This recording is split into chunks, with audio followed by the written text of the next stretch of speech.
All right, let's go and see how Twitter reacted to the game last night. All right, so we've got the tweets here. First one is from Sports Bible saying, Harry Kane now has the record for most away goals by a player in the Premier League. 95 goals in 139 away games. That's a pretty impressive record. And he managed it in 104 less appearances than second place Wayne Rooney. So he's absolutely smashing. Does that mean he's the best away player in the Premier League history then? Must be. Best away, yeah, striker anyway. Best player best for away goal from home. scorer, yeah. Unbelievable stats there when you're looking at the games played between him and Rooney as well. And it actually, like I've spoken to you about this a few times now, Sim, with the Alan Shearer thing, but it actually blows my mind how many home goals Alan Shearer actually got. It's crazy. Who stole my thunder on that tweet? I was actually talking about this in the car with G on the way yesterday. I forgot to say it today. Exactly. Someone stole my thunder. There's a brilliant picture of Harry Kane kicking the Coke bottle. Absolutely fantastic stuff. After it's becoming a bit of an iconic celebration, but it's a great picture, isn't it? Harry Kane kicking that Coke bottle. Make that my screensaver. Absolutely lovely stuff. There's a little video of it as well. Oh, it doesn't get the best connection though, does he? Could have got best. Imagine if he would have pulled a muscle doing that though. How angry he would have been. Absolutely raging. That's a brilliant clip there.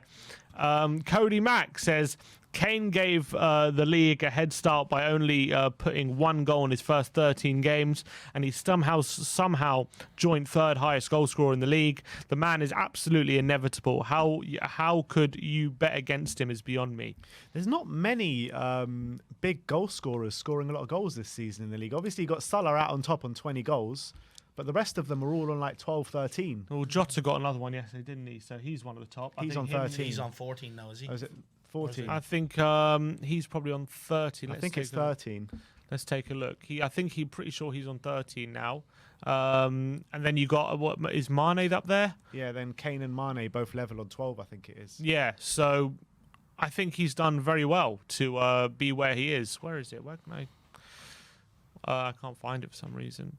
I'll get it up here in a sec. It's easy to get it on here. Yeah, look, but I definitely think Harry Kane has proved a lot of his doubters wrong, you know.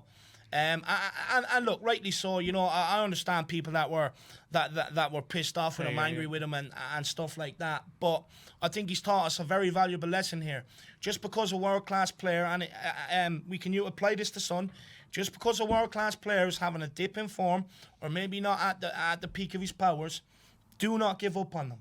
Especially players that have helped this club for the last 5-6 years continuously, season in, season out. And that's why I encourage everybody to not give up on Sonny. Stop, let him just play through that bad form. We learned our lessons with Harry. Well, not me and you, Sim, because we knew, man. We knew. But I think most people have learned their lessons, lad. Most people. Yeah. It was getting quite toxic at one point, wasn't it, with Harry Kane early in the season? But thankfully he's turned that around. And his third goal scorer is Salah, Jota. Jota's on 13. Ronaldo, Kane, and Mane level on 12. Yeah, and Sonny just behind on 11. So I wouldn't be surprised. I'm pretty sure Kane will finish second in that, the way he's going. Any at the chances moment. for top? He's eight goals behind. 8 goals behind. I don't think so, but I do have a bet that with my friend he's going to hit 22. I think 22 goals. And you said 22. Are you doubled down on the 20? And he needs 10 in 10. Did you need a hat trick against West He Ham? could do it. Why not? Why not? The form Kane's in, I've got no doubt. All right, next one is from THFC. Conte Tici, I think. I love that. Some just go away with that. Hojbjerg, again, quietly had an impressive game. I said quietly because he's often overlooked in midfield, not flashy, but does the essential dirty work and performs his role well. I guarantee you any top side would love to have a player like him in their squad. Absolutely. Well, we were saying that earlier on, with Madrid, United teams of the past that have won the leagues, every team has a player like that. For me, he does the work that nobody else wants to do. The hard graft, the off-the-ball stuff, like me. Look, boys, we've all played football here. Ben, you were good on the ball. I was good on the ball. Was I? Well, you said you were. You said you're a nifty little winger. When you do have the ball, you don't necessarily want to be running back after the ball or stuff like that, And for me, I think, although some fans may not appreciate him, I can guarantee you everybody in that squad appreciates the work he does off the ball. Definitely. When you're looking to get back into the quality that we had under Pochettino in those 2 years when we challenged for the title and you had Victor Wanyama there, how do you think he does compare to a Victor Wanyama? Well, I think Wanyama for that season was one of the best in the league. He was an absolute beast destroyer. Like he like it was very difficult for people to deal with him. So I think at the peak, I don't think he's up there, just because physically I don't think he's the same profile as Wanyama. But I think he could definitely be in a functional team, Hojbjerg, 100%. He's very good at a lot of different things, and he's kind of like he can be very good on the ball in certain situations. He can be very good off the ball in certain situations. But he's not like the perfect midfielder. But I don't think people who say, "Oh, you can't be top 4 with Hojbjerg midfield" or something like that. I don't think that's true. Yeah, but forget top 4, right? What Conte wants to bring to this club, there's the mentality to fight for the title, right? Yeah. Can Hojbjerg be in a title challenging side, do you reckon? If you put Hojbjerg in the City's team or Liverpool's team, I think he would look good there. I think he would look a lot better in those teams, in a functional team. I don't think he'd be overrun. He would be in a system that suits him. I think he could perform in those. I think in Liverpool's team, actually, more than City's, he would be very good. I think in one of those midfield 3 destroyers who his job is to just purely win the ball back and get the ball very quickly to Salah and Mane and Jota or Diaz. I think he would be very good, very effective in that system. And we also have to remember though as well, like when we brought Wanyama in, he was slotting in beside one of the best midfielders in the world, Moussa Dembele. Yeah. And he was also coming into a very, very good Tottenham team that only needed 1 or 2 bodies to complete it. And he had Rose and Walker as well, who could cover a lot of ground on the sides. No, exactly, spot on. And then, Hojbjerg was coming into a team that's in complete disarray. So for me, I think it's very hard to kind of compare him to Wanyama until you see him in a good Tottenham team who are winning most weeks. Yeah, definitely. And when he was under Mourinho, he was one of our better players, wasn't he? Well, that's why he was brought in. He was brought in to be because Ndombele was good on the ball, but didn't want to do anything off the ball, apart from eat McDonald's. So that's why Hojbjerg was brought in, to be that guy, to do the defensive work. And then because we had other midfielders who, look, I'm not even going to mention his name because I don't want to lose against West Ham. I'm afraid if I do, we will lose against West Ham. But people are saying, "Oh, he can't pass the ball, he can't do this." It's very easy to pick out the guy's weaknesses when he's not when he's playing in a midfield with someone who's not doing their job. Like we have to remember, Hojbjerg was brought in under Jose Mourinho to do the defensive side of the game, to provide that steal behind Ndombele. Now, if Harry Winks isn't getting on the ball and spraying passes, which is what everyone says he can do, but then why are we putting that on Pierre-Emile Hojbjerg? You can't put that on him. It's not his game. It's not what he was brought in to do. Exactly. Absolutely. Right. That's spot on. Kane, easily the most complete striker in the league. We are so lucky to have him, says COYS.com. And is he the most complete striker in the world? Yeah, probably. In terms of what he can do, I think in terms of the word complete, I don't think you can argue that. Maybe he doesn't have the pace that other strikers do, but he can still. He has the movement to get away from players. Like yesterday, he's completely through one-on-one with no one near him. But not because he's quicker, but because he's smarter. Yeah. And that's exactly why he's got all that time and space. Obviously, his passing range is different class to most other strikers in the world football. How do you stack him up against Karim Benzema at the moment? Benzema, I believe, has better hold-up play than Kane, although Kane's is pretty strong. I think Benzema's is a bit better. Another level, isn't it, Benzema? Benzema's brilliant at that kind of stuff. And he's, I think, actually, in a weird way, Benzema, he's more of a number 9 striker than Kane is. A way he doesn't like to leave the penalty box as much as Kane. I think he's probably a bit better at like winning headers and stuff. But I think Kane at dropping deep, picking out passes, and I think Kane's finishing is better than Benzema. So. Well, I was having a massive argument a couple of nights ago with an Arsenal friend of mine. We were trying to rank the strikers in the world: Lewandowski, Benzema, and Kane. Who's your top 3? So difficult. In order. Oh, look, I'm going to go Big H, of course. Look, for me, I think he is the greatest striker in the world. I think he's the most all-round striker, to be honest. It's just difficult because if you put Kane in Bayern Munich or Kane in Madrid, he'll probably hit more numbers than what those strikers are at the moment. I personally think Benzema and Kane are more complete strikers than Lewandowski. I think Lewandowski is an absolutely world-class, insane finisher and poacher. But I actually think Kane and Benzema have more to their game than Lewandowski. What I would say is... But you got to remember, Lewandowski's 34. Yeah. And so is Benzema also, 33, 34. Yeah. So that also is proof that Kane could go on for how much longer as well, isn't it? For me, like, the question you asked, if Kane went to Bayern Munich, Real Madrid, I think, look, he'd stack up the numbers, no problem. Would Benzema or Lewandowski come into this Tottenham team the way it's been the last couple of years and hit the numbers he has? I don't think that. I don't think They'll get goals, but I don't think they would get the numbers he has. Yeah. Probably not. Yeah. Would they be able to carry a team like Kane does? I don't know.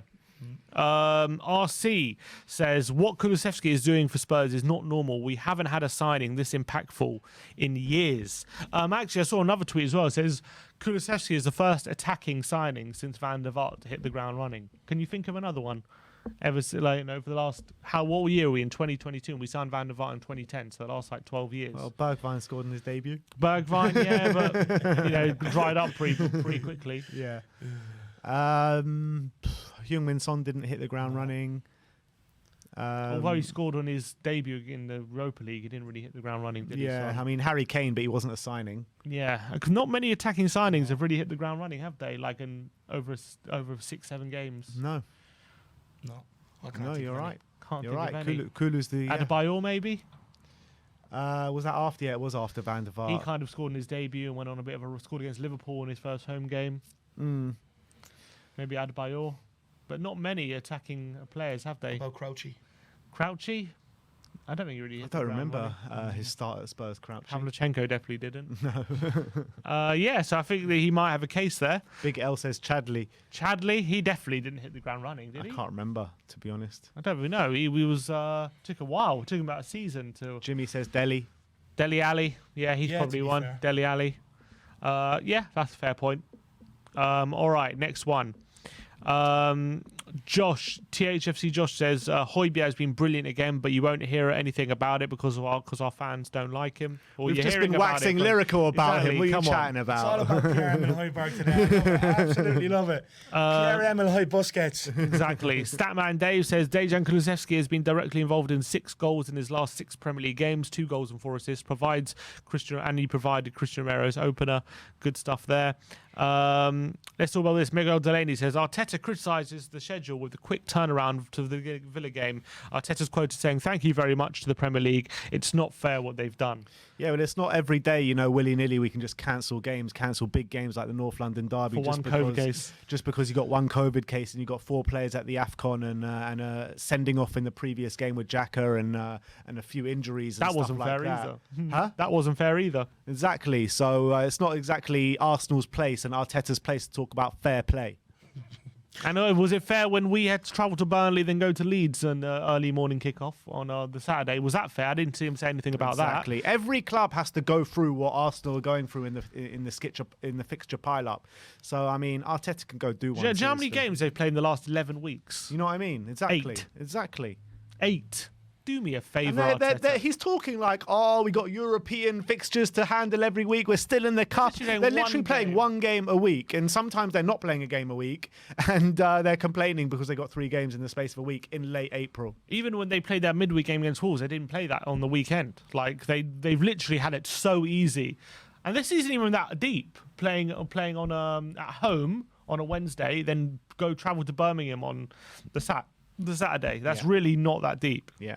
I mean, they've had no Europe this year, so I honestly don't know what the guy's complaining about. To be honest with you, I think he just needs to listen to the streets. Dry your eyes, mate. To be honest, Is this pressure getting to him? Maybe? When you're looking at the top 6 teams and the teams fighting for the top 4, Arsenal have played the least games out of everyone.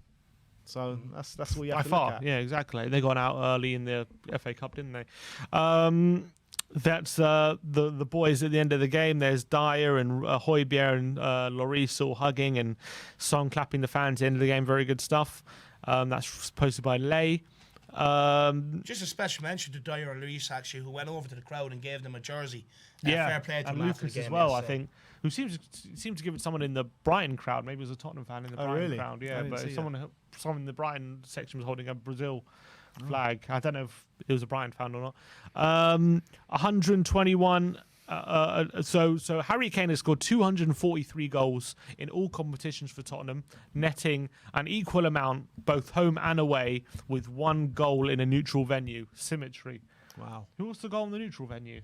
That was that at MK Dons? Did he score that game? When No, we that played? count as home. Huh? Does that not count as home?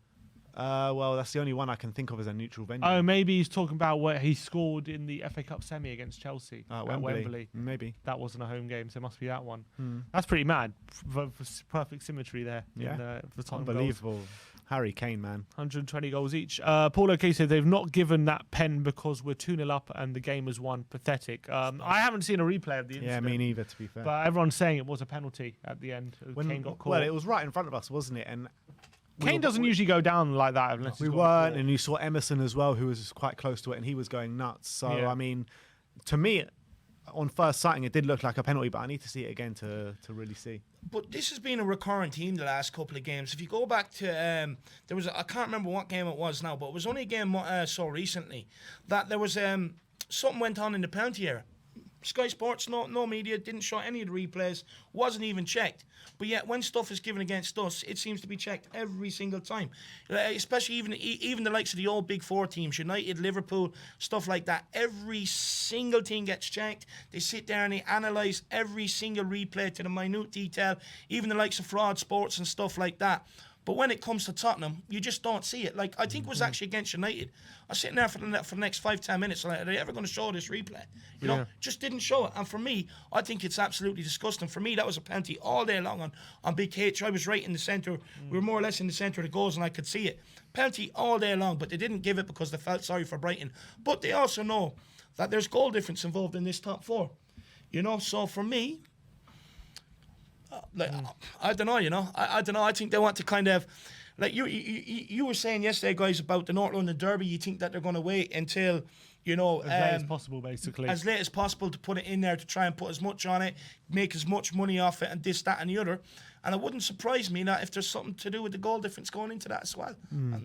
To be fair to Spurs, though, we have caught up pretty well on the goal difference now. I think only 3 goals, is it, behind Arsenal? A few weeks ago, we were like 11, 12 goals behind them. So you've got to give us credit for doing that. Yeah, definitely. And now when people, I don't think it's at a stage now when you can say, oh, it's 6, but basically 7, because with 3 goals, it can be wiped out with one game easily. Yeah. So, what's this? World of Hotspur says in a reply to a tweet about Vertonghen, says selling Vertonghen and shoehorning in Ben Davies to play his position borders on criminal neglect. I was thinking about this, man, big time when I was seeing the highlights for Benfica. Yeah, he was unbelievable against Ajax. I mean, I was watching the highlights.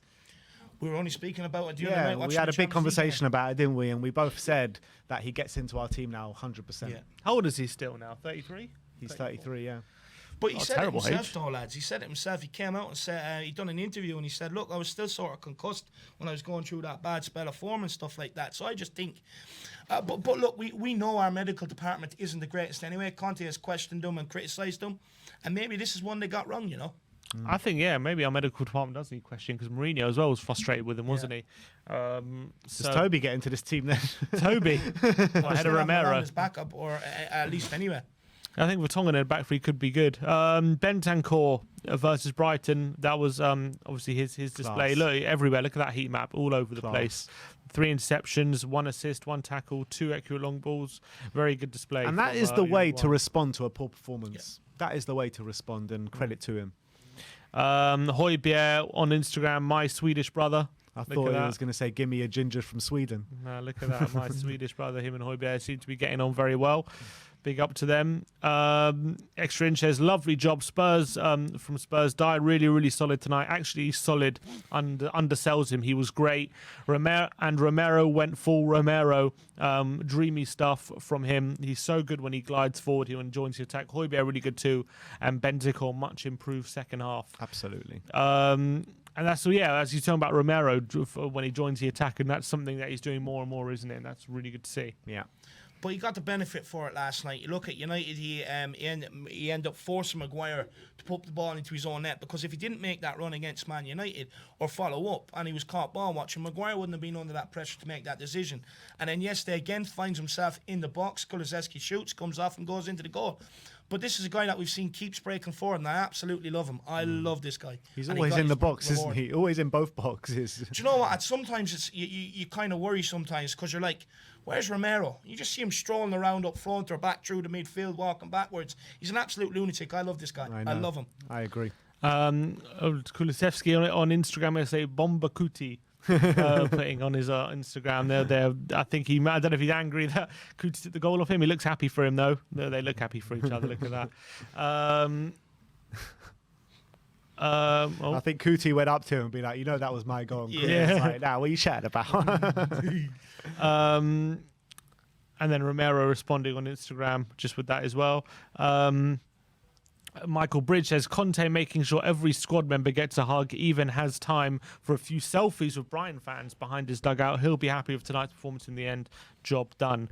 I can't imagine Conte taking selfies, but there you go. Apparently he was. Kane with the Coke bottle again. Brilliant stuff. And XG yesterday, Brighton had apparently had 1.34 XG compared to Tottenham's 1.89, so maybe a bit closer in XG terms than the game suggests. But I don't know what they're based it on, because we had much better chances than them. I can't think of what Brighton had. Maybe they're thinking about shots blocked or something. I think they did have one or two that kind of just drifted across the goals and went wide in the end. But they were dangerous enough positions. True. This one's interesting. What's it called? Harry Kane has now equaled Robin van Persie's Premier League record of 39 goals with the weaker foot. Records just keep coming. Look at that. So one more goal with his left foot, and he'll have the record for most goals with the weaker foot. The funny thing about this, before Harry Kane, I never heard of any of these records. They're all there, mate. Never heard of anyone speaking about any of these records. And now, when Harry Kane, because we've got nothing else to sing about, right? Because Harry Kane is just like breaking all these obscure records. It's people like me, lad. We go digging into it. And we find a reason to tell everybody that they were wrong. It goes to show, though, how two-footed he is, but it doesn't get enough credit for that. Absolutely, I agree with that. Because he gets more than that. But there's Son as well, 31. He's in the top 5, so very good stuff there. Charlie Eccleshare says, I've taken a lot of flack for sticking with Tottenham top 4 prediction, but as I said on the View from the Lane podcast on Monday, much of my logic is based on Arsenal's fixture list. Their games in hand were Liverpool and Chelsea, plus the North London derby at Tottenham, which always made their position a bit deceptive. Do you agree with that? I would. You look at the remaining fixtures, they got a lot of the top teams left to play. So I do think it's been deceptive, and that's what I've been making my top 4 prediction off as well, is looking at Arsenal's remaining fixtures compared to us. We've got a lot of our trickier games, you would say, out of the way. They have all their trickier games to come. The thing is, with Arsenal's trickier games, I think if they were all in like kind of isolated periods, like in and amongst their kind of easier games, I thought it would have been a bit easier for them. But now they've got these 3 games clumped within the space of a week and the North London derby to think about. I think it could get a bit difficult for him. And hopefully, because they haven't had much pressure on them this season either, they've been clearly playing with a lot of freedom. You see that, the young squad. It's a bit like with Tottenham when under Pochettino, when we were playing with when we had no pressure on us and we were playing with just the freedom of coming up with no expectations, we were playing great and stuff. And then as soon as the pressure hit and as soon as we're actually fighting for things and we've got this expectation on us, then we start to falter a bit. And maybe the same might happen with Arsenal. We'll see. Well, let's make out that Arsenal should be favourites. Arsenal should be getting top 4, and then when they don't, we can all laugh even harder. Exactly. And then he goes on to say, I also said that I thought Arsenal would get 4 points from 3 games this week, and I stick by that, which gives Spurs the opportunity to make it a point going into the international break. Arsenal would have a game in hand, but it's Chelsea away.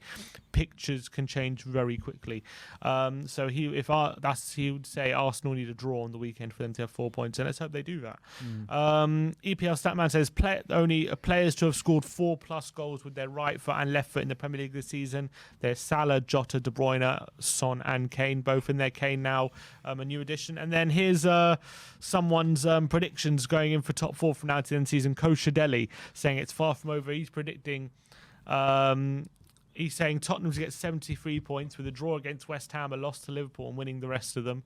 And Arsenal to get 72 points with a draw away at Villa, a loss away at Chelsea, draws to West Ham and Man United, and a loss away at Spurs.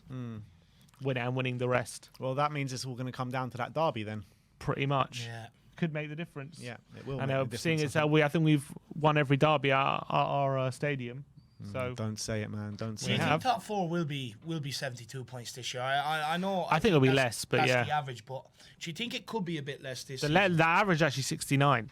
So whether it'll be 72, I think both teams would have to go on really great runs for it to be that. I think it'll probably be like 68, 69 might be enough.